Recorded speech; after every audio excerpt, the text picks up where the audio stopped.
To start with, what is a data structure?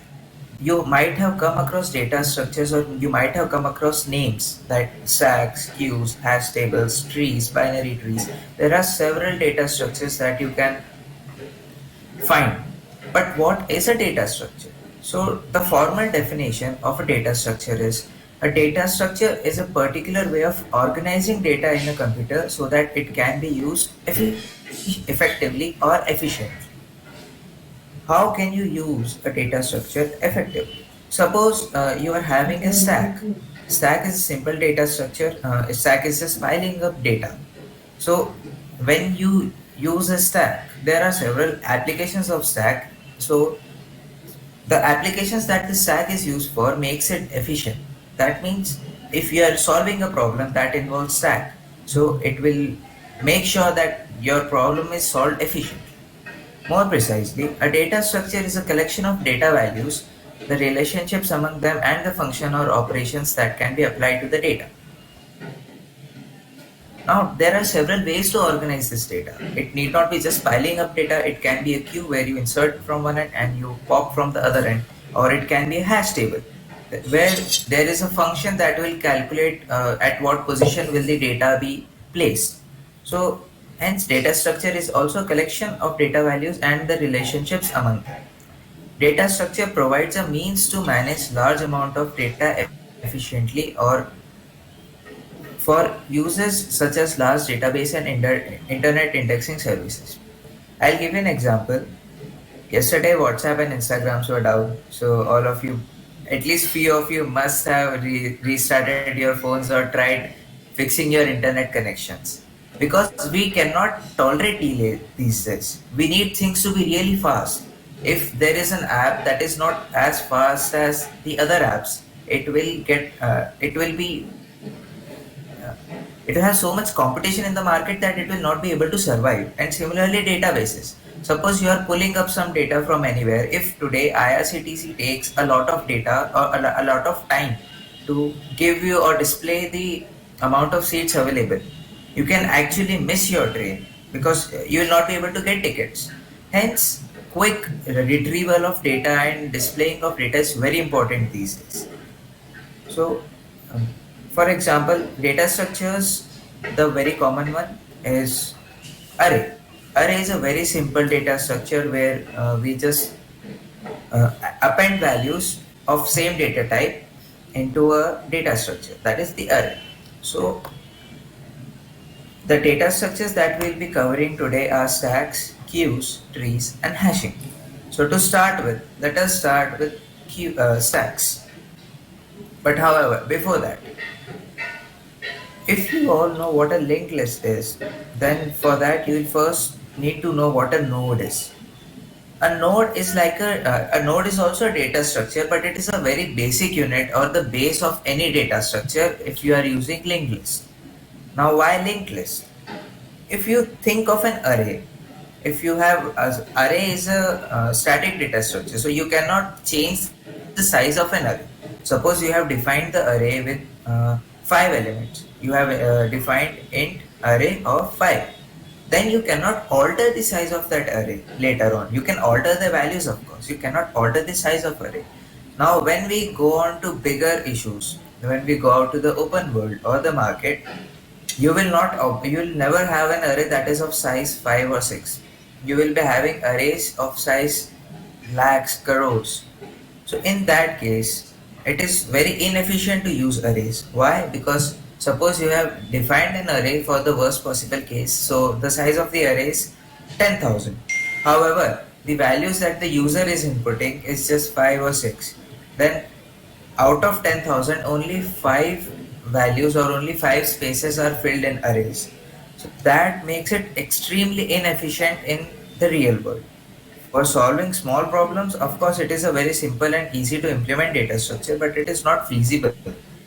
Hence, we use linked list. Now, how does a linked list work? To start with, let us know about a node. So, a node is a basic unit of a data structure, such as a linked list or tree data structure. Nodes contains data and also may link to other nodes. Links between nodes are often implemented by pointers. Here you can see a node. or this is just a simple node. This here is an example of how the nodes are linked. So this node contains a data and a pointer. Now a node may contain several numbers of data and different data types as well. You can have one string, you can have one integer, and so on. Now the pointers can also be of multiple types. You can not types exactly, but there can be multiple pointers. So you need not have just one pointer each node. You can have several pointers in each node, and we'll also see an example of how to use this several pointers from a single node. Now this on the example above, we have a linked list, a very simple linked list where we have a head in which the data is 1 and the next pointer is pointing towards the second node. The second node has 2 as its data and the pointer of that second node is pointing to 3.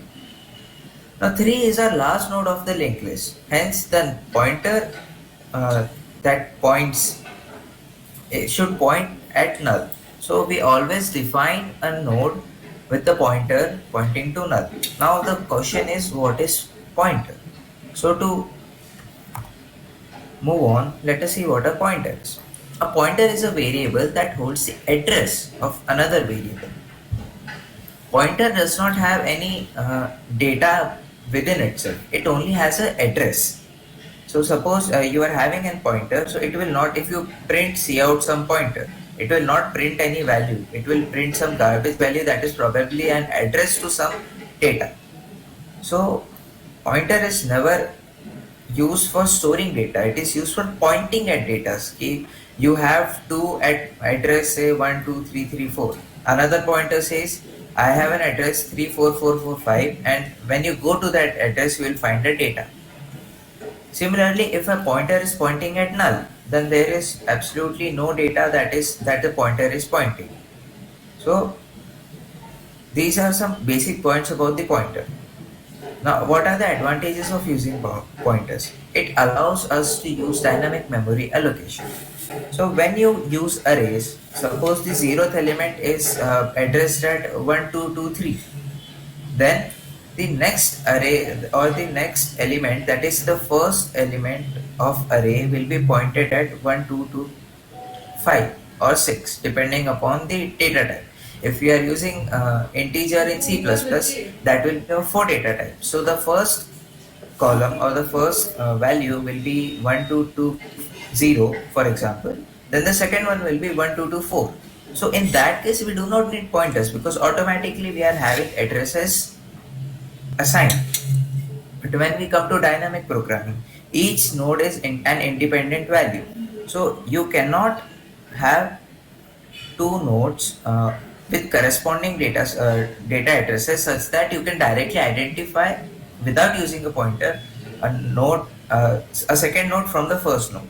So that is why in dynamic memory allocation pointers are very important. It helps to return more than one value from the function. Okay, so in the from next point we have, it provides direct access to memory. As I said, the data pointers will be pointing to exact memories. So you will not have any middle. You will not have to access the array itself. You can directly access the data. It it reduces storage space of the program. How? So if you are using arrays, you are wasting a lot of data space. But using pointers are very small. They barely count for any memory. So it helps in reducing the storage space of programs. It improves execution speed of the program because pointers are really fast, unlike any other data structure or uh,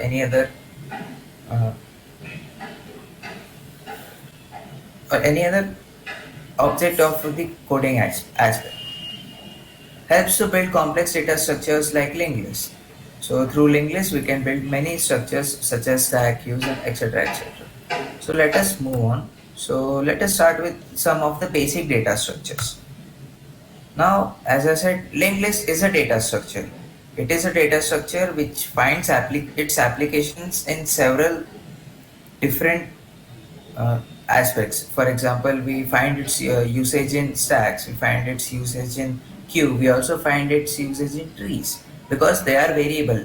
Linked list is a linear data structure in which the elements are not stored at contiguous memory locations. As I said, if an array the first element is at 1220, then the next one has to be at 1224. It cannot be at 13 or something. However, in linked list, any data structure or any data can be at any address. Hence, pointers are very important to determine what is the next upcoming data. The elements in linked list are linked using pointers. So as said earlier. Now if we consider this example, we have a head pointer that is pointing at 5 and the next pointer of 5 is pointing at 7. So if you want to access this data at 7, you will have to say heads next. How?